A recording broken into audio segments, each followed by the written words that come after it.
पुण्यातील Porsche car अपघात प्रकरणी अपडेट समोर आलेली आहे। अग्रवाल कुटुंबाचं जप्त केलेलं हॉटेल पुन्हा त्यांच्या ताब्यात देण्यात आलंय। अग्रवाल कुटुंबाचं शासकीय जागेवर उभं असलेलं अनधिकृत एमपीजी क्लब हॉटेल प्रशासनानं पुन्हा अग्रवाल कुटुंबाच्या ताब्यात दिलंय।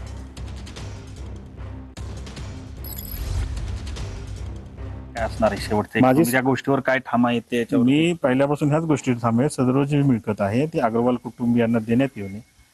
ती अगदी रहिवास वापरेचं आपण मागे देखील मी बोललो, आपल्या चॅनलवरती बोललो आहे की जे लिगल आहे ते त्यांनी तोडलं ठेवावं, जे अनलिगल आहे ते तोडलं, सगळ्या गोष्टी मान्य आहेत। आज त्या देखील तुम्ही आता जरी तुम्ही जाऊन बघितलं असेल तर रिजंटा म्हणून जे ऑर्चिड रिजंटा म्हणून जी फर्म चालवायची होती त्याचेच कर्मचारी तुम्हाला आज दिसतील आतमध्ये। म्हणजे याचा अर्थ काय होतोय की त्यांना जे काही जे कॉन्ट्रॅक्ट असेल ते कंटिन्यू करण्याचं वगैरे काहीतरी असेल।